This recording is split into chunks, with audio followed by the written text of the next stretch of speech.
হে কৃষ্ণ করুণা সিন্ধু দীনবন্ধু জগৎপতে গোপেশু গোপিকাকান্ত রাধাকান্ত নমস্তুতে। নম কৃষ্ণায় বাসুদেবায় হরয়ে পরমাত্মনে প্রণত ক্লেশ নাশায় গোবিন্দায় নমো নম। সেই কৃষ্ণকে আমি প্রণাম করি, যে কৃষ্ণ এই মহাভারতের এক গুরুত্বপূর্ণ ভূমিকা অবলম্বন করেছিলেন। এবং সবচেয়ে বড় কথা হচ্ছে যে তিনি তার এই অবতার নিয়ে মানুষকে, জগৎকে প্রচুর কিন্তু শিক্ষা দিয়ে গেছেন। শুধু তিনি যে একজন দ্বারকার রাজা ছিলেন তা নয়। আপনাদের সকলকে আমার এই চ্যানেলে স্বাগত জানাই, শুভেচ্ছা জানাই। প্রত্যেকেই নিশ্চয়ই মায়ের কৃপায়, অর্থাৎ শ্রী শ্রী পদ্মাবতী মায়ের কৃপায় সকলে ভালো আছেন, ভালো থাকবেন। আজ শুভ জন্মাষ্টমী। প্রত্যেককে এই জন্মাষ্টমীর শুভেচ্ছা জানাই। প্রত্যেকে ভালো থাকবেন, প্রত্যেকের ঘর আনন্দে ভরে উঠুক।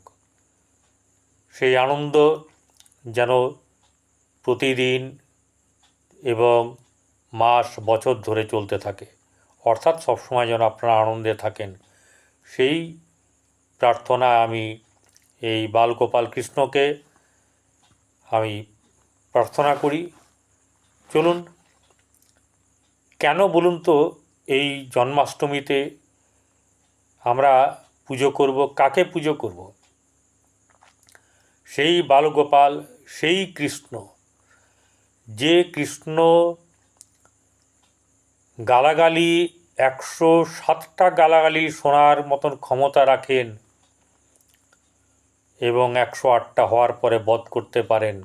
তিনি তো প্রথমেই বধ করার মতন তার কাছে অস্ত্র ছিল, কিন্তু তার স্থৈর্য গুণ তিনি দেখিয়ে গেছেন। তিনি বন্ধুত্ব কাকে বলে দেখিয়ে গেছেন। তিনি কথা দিয়ে কথা রেখেছেন। সেই পুরুষাকার, সেই সর্বোত্তম, সর্বশক্তিমান পরিচালক আমাদের সেই কৃষ্ণ, তাকে ষষ্ঠাঙ্গে প্রণাম জানাই। সেই কৃষ্ণ যে এত তার ক্ষমতা, সে তার দ্বারকার মতন এক রাজ ঐশ্বর্যের মধ্যে থেকেও বন্ধুত্ব দেখিয়ে গেছেন। শুধু নারীদেরকে প্রেমে আচ্ছন্ন করেনি, তার বাঁশির সুরে শুধু রাধাকে দূর দূর থেকে ডেকে আনা, রাধার সেই দেওয়া বাঁশি, সেই বাঁশি শুনে রাধা সখীরা সব পাগল হয়ে যেত কৃষ্ণের কাছে যাওয়ার জন্যে, কৃষ্ণের বাঁশি শোনার জন্যে, কৃষ্ণ লীলা দেখার জন্যে, কৃষ্ণের কথা শোনার জন্যে, কৃষ্ণের প্রেম পাওয়ার জন্যে। এই প্রেম তিনি শুধু কি তার সখীদের সঙ্গে করেছেন, রাধার সঙ্গে করেছেন? এই জিনিস নিয়ে যারা চিন্তাভাবনা করেন তারা ভুল। ওই রাজৈশ্বর্য বেশেও থেকে তিনি তার বন্ধুত্ব দেখিয়ে গেছেন সেই সুদামাকে। সেই সুদামাকে, যে ক্লান্ত হয়ে এসেছে, যে এত পথ পরিশ্রম করে এসেছে, তার পা ধুয়ে দিয়েছেন। অতএব এই সেই কৃষ্ণ, যে কৃষ্ণ যুদ্ধটা একাই শেষ করে দিতে পারতেন, মহাভারতের যুদ্ধটা তিনি অর্জুনকে দিয়ে করেছেন। এবং এত বড় তার ক্ষমতা, তার শক্তিতে সমস্ত কিছু হয়েছে। সেই শক্তিমান তিনি দেখিয়ে গেছেন যে রথের সারথি হয়ে তিনি ভালোবাসতেন এবং খুবই আপনজন, আপন ভক্ত বলুন, আপন বন্ধু বলুন, মানে সখা বলুন, যাই বলুন, সেই কৃষ্ণ কিন্তু অর্জুনকে সবচেয়ে বেশি পাণ্ডবদের মধ্যে ভালোবেসেছে, তাকে জিতিয়ে দেখিয়ে দিয়েছে। হয়তো অর্জুনের অহংকার হয়েছিল, সে অহংকার ও দর্পচূর্ণ সেই কৃষ্ণই করেছিলেন। কিন্তু একটা কথা বলুন, সে কোনো এই তার নামে যে বদনাম করা হয়, কৃষ্ণ তো সবসময় প্রেম করতেন। তো কৃষ্ণ যদি প্রেম করতেন তাহলে মহাভারতের যুদ্ধটা কী করে হলো? তাহলে কংসকে মারল কে? তাহলে এই যে কৃষ্ণ, সেই কৃষ্ণ যে কিনা বলতে পারা যায় তৎকালীন অসুরদেরকে বধ করতে এসেছিলেন এবং ধর্ম পুনরায় প্রতিষ্ঠা করেছিলেন। সেই ধর্মকে তিনি যে প্রতিষ্ঠা করে গেছিলেন তার আজও চলছে। তার নাম, তার বাঁশির যেমন সুরে পাগল হয়ে যেত, সেই হরে কৃষ্ণ রাধে রাধা নাম শুনে মানুষ আজও পাগল হয়। যারা হয় তারা হয়, আর যারা হবে না তাদের কথা আমি বলছি না। প্রত্যেকেই হবে। এর মতন সুর, এর মতন গানে নৃত্য করা, এর মতন গানে মোহিত হওয়া খুব কম, খুব খুব খুব কম গান আছে। তাই বলি, আজকে সেই জন্মাষ্টমীর দিনে তাকেই আমরা পুজো করব, যে সর্বশক্তিমান, যিনি ধৈর্যের প্রতীক, যিনি বীরত্বের প্রতীক, যিনি বন্ধুত্বের প্রতীক, যিনি প্রেমের প্রতীক। সেই কৃষ্ণকে আমরা আজ অর্চনা করব। সেই কৃষ্ণের আজ বালগোপাল রূপে তাকে পুজো করব। আর কি, তাকে আজকেই তো কাছে পাবো, ছাড়বো কেন? আজকে তার নামে কীর্তন করব, হরে কৃষ্ণ কৃষ্ণ কৃষ্ণ হরে হরে, হরে রাম রাম রাম হরে হরে। আজকে যত গান আছে তাকে শোনাবো। তার কাছে, তার মুখে মুরলি বাজবে, সেই মুরলির সুরে রাধা নৃত্যই করুক, কাছেই আসুক, আমরা জানব তিনি এসেছেন। অর্থাৎ রাধা কৃষ্ণ যেখানে, সেখানে আপনাদের যারা এই পুজো করবেন তাদের সকল বাধা বিপত্তি দূর হবে। শুধু পুজো করে ছেড়ে দেবেন না, পুজোর সঙ্গে সঙ্গে তার নাম কীর্তনটা করবেন। তাহলে তারা মানে সুখীও হবে, খুশিও হবে। এই খুশি আর সুখীর দ্বারা আপনিও সুখ পাবেন, আনন্দ পাবেন, আপনার ঘরের সমৃদ্ধি বৃদ্ধি পাবে, গরিবি দূর হবে, সংকট দূর হবে। কারণ সে হচ্ছে মধুসূদন, সে বিপদে তাকে ডাকলে সে কী করে, যেখানেই থাকুক সে ছুটে আসবে, সে রক্ষা করবে, করবেই করবে। যে মন প্রাণ দিয়ে ডাকবে তারই হবে। যে মেকিভাবে ডাকবে বা দেখার জন্যে, পরীক্ষার জন্য ডাকবে, তার কাছে সে আসবে না। তিনি অন্তর্যামী। তাই তার পুজো আজকে হবে, নাম গান হবে না তার, এটা হবেই। তার নামে মন্ত্র উচ্চারিত হবেই, ওম ক্লিং কৃষ্ণায় নমঃ। এতে অনেক বাধা বিপত্তি দূর হবে। ওম শ্রী কৃষ্ণ বাসুদেবায় নমঃ। এই মন্ত্রগুলি যার যার জানা আছে সে সেইভাবে করবেন, অন্ততপক্ষে 108 বার করবেন। আমি আজ পুজোর কথা বলবো না, কারণ এর আগের এপিসোডে বলে গেছি। তাই অন্য যে জিনিস দিয়ে পূরণ করার দরকার সেগুলো আজ বলবো। সেই জিনিসটা হচ্ছে যে ভক্তি, প্রেম। সেই প্রেম কৃষ্ণের সঙ্গে করুন। কৃষ্ণ কখনো ধোঁকা দেবে না। আমরা মানুষ যারা আছে তারা কেউ না কেউ ধোঁকা দেবে, কিন্তু কৃষ্ণ কাউকে ধোঁকা দেবে না।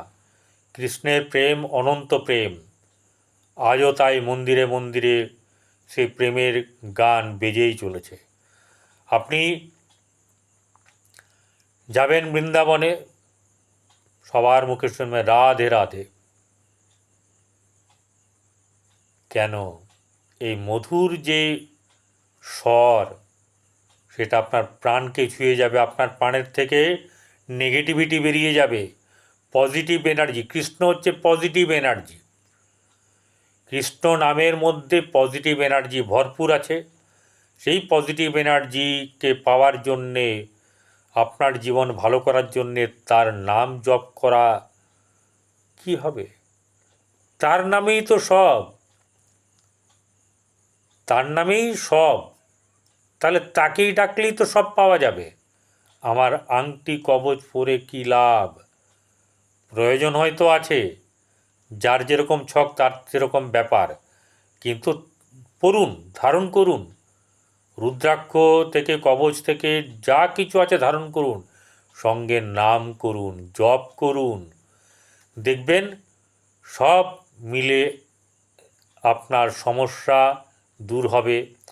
আপনার আর্থিক যে সমস্যা, কঠিনতা আছে তা দূর হবে।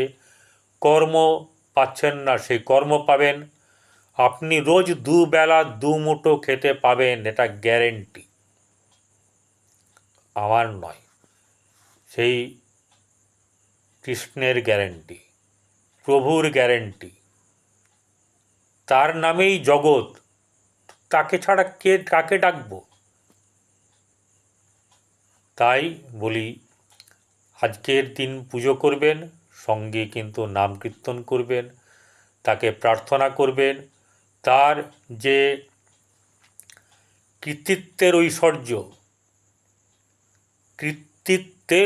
অর্থাৎ সমস্ত কিছু মিলিয়ে তার কৃতিত্ব, সেই কৃতিত্ব একটা ঐশ্বর্য।